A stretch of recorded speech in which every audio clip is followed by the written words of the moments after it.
चढ़ती कला fast news. नमस्कार, मैं रचना शर्मा चढ़ती कला टाइम टीवी देख रहे सभी दर्शकों का स्वागत करती हूं। आप देख रहे हैं फास्ट न्यूज। पंजाब में पीसीएस अधिकारी साथी की कथित अवैध गिरफ्तारी के विरोध में सामूहिक अवकाश पर गए सभी अफसरों को मान सरकार ने अल्टीमेटम जारी किया है और सस्पेंड करने की धमकी दी है। अफसरों के सामूहिक अवकाश पर सख्ती दिखाते हुए पंजाब के मुख्यमंत्री भगवंत मान ने आज यानी बुधवार दोपहर 2 बजे तक अपने काम पर वापस लौटने पर हड़ताल पर गए सभी अधिकारियों को निलंबित करने का आदेश दिया है। बता दें कि पंजाब लोक सेवा के अधिकारी लुधियाना में राज्य सतर्कता ब्यूरो द्वारा उनके एक साथी की गिरफ्तारी के विरोध में 5 दिन के लिए सामूहिक आकस्मिक अवकाश पर चले गए हैं। पंजाब के मुख्यमंत्री भगवंत मान के आदेश में कहा गया है कि उनके संज्ञान में यह बात आई है कि कुछ ऑफिसर हड़ताल के मद्देनजर ड्यूटी पर नहीं आ रहे हैं। भ्रष्ट अधिकारियों के खिलाफ राज्य सरकार द्वारा लिए गए मजबूत एक्शन के खिलाफ वे प्रदर्शन कर रहे हैं। वे यहाँ स्पष्ट करना चाहते हैं कि यह सरकार भ्रष्टाचार के खिलाफ जीरो टॉलरेंस की नीति पर काम करती है। इस तरह के हड़ताल को ब्लैकमेलिंग माना जाएगा या किसी भी जिम्मेदार सरकार द्वारा बर्दाश्त नहीं किया जाएगा। इसलिए आप सभी से इस हड़ताल को वैध करार देने और आज दोपहर 2 बजे तक ड्यूटी पर लौटने का आह्वान किया गया है, वरना ऐसा नहीं करने वाले अफसरों को सस्पेंड कर दिया जाएगा। मुंबई रोड शो की सफलता के बाद अब आज लखनऊ में ग्लोबल इन्वेस्टर समिट का भव्य रोड शो का आयोजन किया जा रहा है। उत्तर प्रदेश सरकार के औद्योगिक विकास मंत्री नंद गोपाल गुप्ता नंदी प्रदेश के राजधानी लखनऊ में 11 जनवरी को यानी आज बड़ा रोड शो करने जा रहे हैं। इसमें बड़ी संख्या में प्रदेश के साथ ही विभिन्न राज्यों के घरेलू निवेशक शामिल होंगे, जो उत्तर प्रदेश के विभिन्न जनपदों में अरबों रुपए के निवेश का प्रस्ताव रखते हुए MOU भी साइन करेंगे। मुंबई में आयोजित रोड शो में औद्योगिक विकास मंत्री नंद गोपाल गुप्ता नंदी ने मुख्यमंत्री योगी आदित्यनाथ के नेतृत्व में देश प्रमुख उद्योगपति रिलायंस समूह के चेयरमैन मुकेश अंबानी, आदित्य बिरला ग्रुप के अध्यक्ष कुमार मंगलमय बिरला व अन्य उद्योगपतियों के साथ ही फिल्म इंडस्ट्री के लोगों से मुलाकात कर उन्हें उत्तर प्रदेश में निवेश के लिए आमंत्रित किया है। कश्मीर के हिमाचल सेक्टर में आज एक बड़े हादसे की खबर सामने आई है। जम्मू कश्मीर के कुपवाड़ा जिले में नियंत्रण रेखा यानी LOC के पास गश्त के दौरान गहरी खाई में गिरने से एक जूनियर कमीशन अधिकारी सहित 3 सैनिकों की मौत हो गई है। सेना ने बुधवार को यह जानकारी दी। सेना के अधिकारी ने बताया कि LOC और 2 अन्य जवान हिमाचल सेक्टर में नियमित गश्त कर रहे थे और तीनों फिसल कर खाई में गिर गए। इस ट्रैक पर अचानक से बर्फ गिर गई, जिसमें सेना के तीनों जवान फिसल कर गहरी खाई में चले गए। तीनों के शव को बरामद कर लिया गया है। ये तीनों जवान भारतीय सेना की चिनार कॉर्प्स के सैनिक थे। इनमें एक JCO और 2 OR एकाएक दल रेगुलर ऑपरेशन के लिए निकला हुआ था।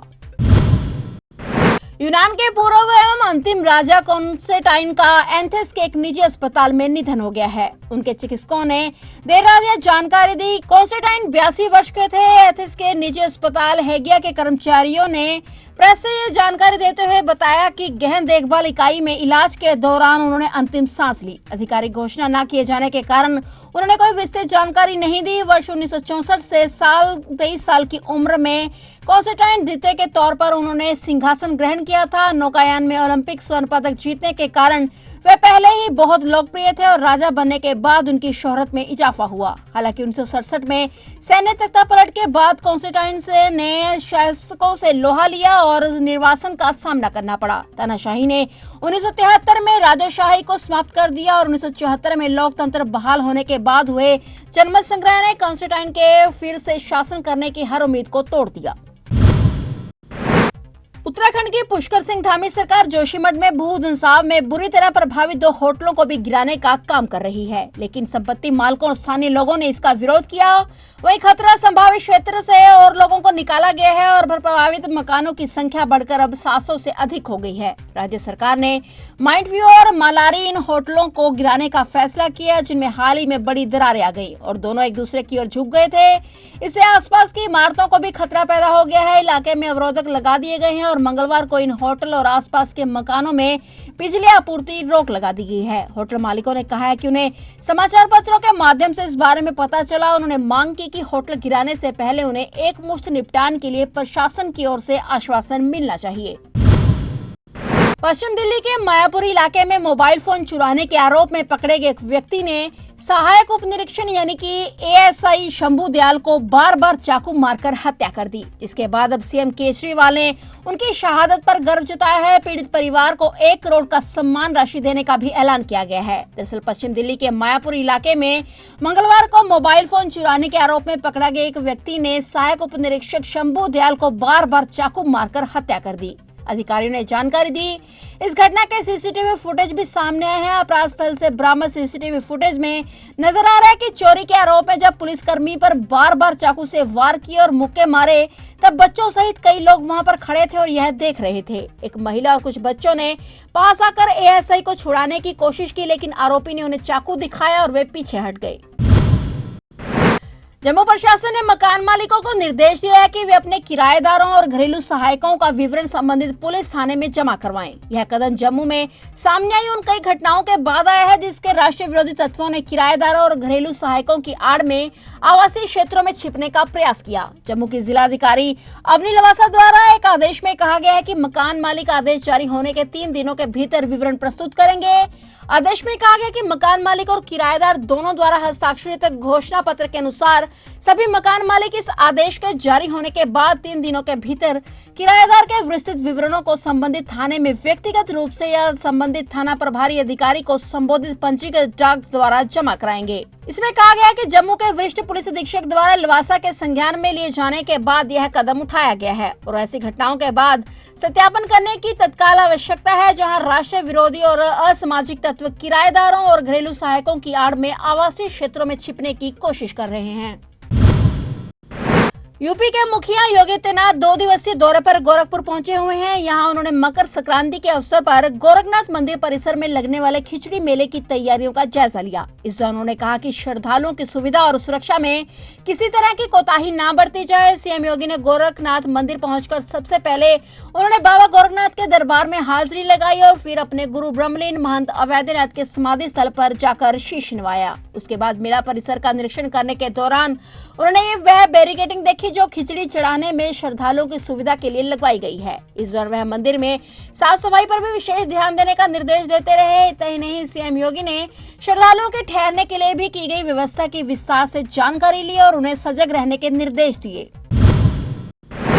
हवाई जहाज में शाकोट में एक व्यक्ति की हृदय गति रुकने से मौत हो गई है। उनके रिश्तेदार जसप्रीत सिंह व जस कंबोज ने बताया कि शाकोट से पावरकॉम के सेवानिवृत्त क्लर्क बलविंदर सिंह बिल्ला पिछले 1 साल से अपने 2 बेटों दमनदीप सिंह और रमनदीप सिंह के साथ कनाडा में रह रहे थे। वह पत्नी बलजीत कौर के साथ टोरंटो कनाडा से एयर इंडिया की फ्लाइट से इलाज कराने हेतु दिल्ली आ रहे थे। उन्होंने बताया कि उनके बेटों को भी 2-3 दिन बाद कनाडा से भारत आना था। फ्लाइट में करीब 4.5 घंटे के बाद उन्हें प्लेन में हार्ट अटैक से मौत हो गई। उनकी मृत्यु के बाद जहां 4.5 घंटे का सफर तय कर वापस टोरंटो लौटा, उनके बेटों को विमान में एक यात्री के मोबाइल फोन से मौत की सूचना दी गई। राष्ट्रीय राजधानी में बुधवार को सुबह घना कोहरा छाया रहा, जिसमें दृश्यता घटकर 50 मीटर रह गई और सड़क, रेल एवं हवाई यातायात बुरी तरह प्रभावित हुआ है। भारत मौसम विज्ञान विभाग के मुताबिक पंजाब से लेकर हरियाणा, दिल्ली, उत्तर प्रदेश और बिहार तक घने से बहुत घने कोहरे की परत छाई रही। आईएमडी के मुताबिक दिल्ली में इंदिरा गांधी अंतर्राष्ट्रीय हवाई अड्डे के पास स्थित पालम वेधशाला में दृश्यता 50 मीटर दर्ज की गई। उत्तर रेलवे के एक प्रवक्ता ने बताया कि कोहरे के कारण 20 ट्रेनें 1 से 10 घंटे की देरी से चल रही हैं। वहीं दिल्ली अंतर्राष्ट्रीय हवाई अड्डा लिमिटेड ने ट्वीट किया कि इंदिरा गांधी अंतर्राष्ट्रीय हवाई अड्डे पर कम दृश्यता से उड़ानों का परिचालन जारी रखने के लिए जरूरी प्रक्रिया चल रही है। यात्रियों को उड़ानों के संबंध में जानकारी देने के लिए संबंधित विमानन कंपनी से संपर्क करने की सलाह दी गई है। विभागों का कहना है कि पश्चिमी विक्षोभ का प्रभाव समाप्त होने और बर्फ से ढके पहाड़ों से आने वाली ठंडी उत्तर पश्चिमी हवाओं के कारण आगामी दिनों में उत्तर पश्चिम भारत के मैदानी इलाकों में फिर से शीतलहर चलने का अनुमान है। उत्तर प्रदेश में रायबरेली जिले के खगरिया खेड़ा गांव के पास आज सुबह भीषण हादसा हो गया, जहां बछरावा से लालगंज की तरफ जा रहा डंपर अनियंत्रित होकर चाय की गुमटी पर खड़े लोगों को रौंदते हुए खत्ती में जला गया और यह हादसा इतना भयंकर था कि मौके पर ही 4 लोगों की मौत हो गई। वहीं सूचना पाकर मौके पर पहुंची पुलिस ने शवों को कब्जे में लेकर राहत और बचाव कार्य शुरू किया। मिली जानकारी के मुताबिक हादसा जिले के बांदा बहराइच स्टेट हाईवे पर गुरबख्शगंज के खगरिया खेड़ा गाँव के पास का है, जहां बछरावा से लालगंज की तरफ जा रहा एक डंपर अचानक अनियंत्रित होकर चाय की गुमटी में खड़े हुए लोगों को रोनता हुआ खंती में चला गया और हादसे में 4 लोगों की मौत हो गई।